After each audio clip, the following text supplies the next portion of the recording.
കുത്തരിച്ചോറും പിന്നെ പരിപ്പ് മുളക് കുത്തി കാച്ചിയതും പിന്നെ അയില പൊരിച്ചതും നല്ല അടിപൊളി കോമ്പിനേഷൻ അല്ലേ. നല്ല ടേസ്റ്റാണ് കഴിക്കാനായിട്ട്. ഇന്നപ്പോൾ ഷോപ്പിൽ പോയപ്പോൾ നല്ല അയില കിട്ടി. അപ്പോൾ അയില വാങ്ങിക്കൊണ്ട് വന്നു. നല്ല വലിയ അയിലായിരുന്നു കേട്ടോ. അപ്പോൾ 2 പീസ് വലുത് നോക്കി വാങ്ങി. പിന്നെ ഇന്ന് പരിപ്പ് കറിയാണ്. അപ്പോൾ പരിപ്പ് ജസ്റ്റ് വെള്ളത്തിലിട്ട് വെച്ചേക്കാണ് കലത്തിൽ. പിന്നെ ചോറ് വേവിക്കാൻ വേണ്ടി വെച്ചിട്ടുണ്ട്. അപ്പോൾ പരിപ്പ് കുത്തി കാച്ചിയാലോ. അപ്പോൾ പരിപ്പും മുരിങ്ങക്കായും കൂടിയിട്ടാണ് വെക്കുന്നത്. അപ്പോൾ അതിനായിട്ട് വെളുത്തുള്ളി, ഉള്ളി, വേപ്പില ഇതൊക്കെ റെഡിയാക്കി വെച്ചിട്ടുണ്ട്. ഇനി കലത്തിൽ ആ പരിപ്പും പിന്നെ മുരിങ്ങക്കായും തക്കാളിയും പച്ചമുളകും സവാള ഇട്ട് കൊടുത്തിട്ട് നല്ലപോലെ വേവിച്ചെടുക്കണം. അപ്പോൾ ഇങ്ങനെയാണ് ഇന്ന് പരിപ്പ് ഉണ്ടാക്കുന്നത്. എല്ലാം കൂടി മിക്സ് ആക്കിയിട്ടിട്ട് കലത്തിൽ വേവിച്ചെടുക്കും. എന്നിട്ട് അവസാനം ഉള്ളിയും വെളുത്തുള്ളിയും പിന്നെ ഉണക്കമുളക് പച്ചമുളക് എല്ലാം കൂടി നല്ലപോലെ ചതച്ചിട്ട് ഇട്ട് കൊടുക്കണം. അപ്പോൾ നമ്മളെ പരിപ്പൊക്കെ അത്യാവശ്യം നല്ലപോലെ വെന്ത് തുടങ്ങിയിട്ടുണ്ട്. പരിപ്പും മുരിങ്ങക്കായൊക്കെ എല്ലാം കറക്റ്റ് വേവായതിന് ശേഷം നമുക്ക് താളിച്ച് കൊടുക്കാം. അപ്പോൾ സംഭവം അടിപൊളിയായിട്ട് വെന്ത് വന്നിട്ടുണ്ട് കേട്ടോ.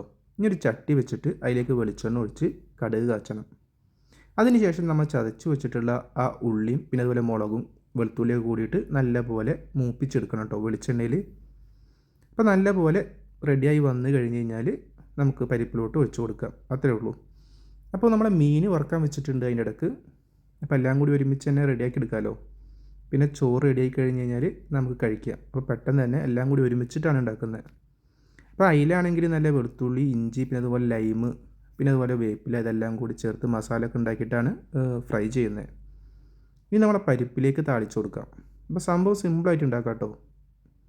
അപ്പോൾ നല്ലപോലെ റെഡിയായി വന്നിട്ടുണ്ട്. അത്യാവശ്യം നല്ല ടേസ്റ്റാണ് കഴിക്കാനായിട്ട്. പരിപ്പ് കറി പിന്നെ എങ്ങനെ ഉണ്ടാക്കിയാലും അടിപൊളിയല്ലേ, പ്രത്യേകിച്ച് കുത്തിരിച്ചോറിൻ്റെ കൂടെ കഴിക്കാനായിട്ട്. അപ്പോൾ നമുക്ക് കഴിച്ചു തുടങ്ങിയാലോ. ആ പാത്രം എടുത്തിട്ട് കഴിഞ്ഞാൽ ചോറ് അതിലേക്ക് വിളമ്പാം കേട്ടോ. നല്ല ചൂടോടെ തന്നെ വിളമ്പാം. രാത്രി ആയതുകൊണ്ട് ഒരുപാട് ഫുഡ് കഴിക്കുന്നില്ല കേട്ടോ. കുറച്ച് 2 കയ്യിൽ ചോറ് കഴിക്കുന്നുള്ളൂ.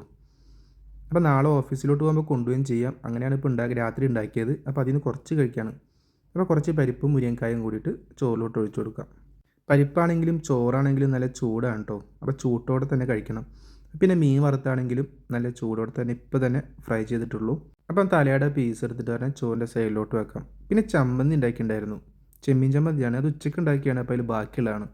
അപ്പോൾ അതും കൂട്ടിയിട്ട് ഒന്ന് കഴിക്കാം. ചമ്മന്തി അടിപൊളിയായിരുന്നു കേട്ടോ. ചെമ്മീൻ ചമ്മന്തി തേങ്ങ ഇട്ടിട്ട് ഉണ്ടാക്കിയാണ്. തേങ്ങയും പിന്നെ അതുപോലെ ഉണക്കമുളക് കൂട്ടിയിട്ട്. അപ്പോൾ അത് ചോറിൽ നല്ലപോലെ കുഴച്ചിട്ട് ഒന്ന് കഴിച്ച് നോക്കാം. സംഭവം അടിപൊളിയായിരുന്നു. ചിക്കൻ അടിപൊളിയായിരുന്നു. പ്രത്യേകിച്ചൊന്നും പറയാനില്ല.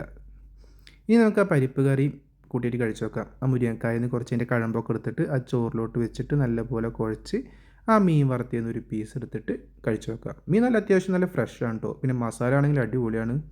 അപ്പോൾ ഇന്നത്തെ ചോറും കറിയൊക്കെ അടിപൊളിയായിരുന്നു കേട്ടോ. അപ്പോൾ ഇതാണ് ഇന്നത്തെ വീഡിയോ. നിങ്ങൾക്ക് ഇഷ്ടപ്പെട്ടെങ്കിൽ ലൈക്ക് ചെയ്യണം, സബ്സ്ക്രൈബ് ചെയ്യണം, സപ്പോർട്ട് ചെയ്യണം. അടുത്ത മറ്റൊരു വീഡിയോ ആയിട്ട് വീണ്ടും കാണാം.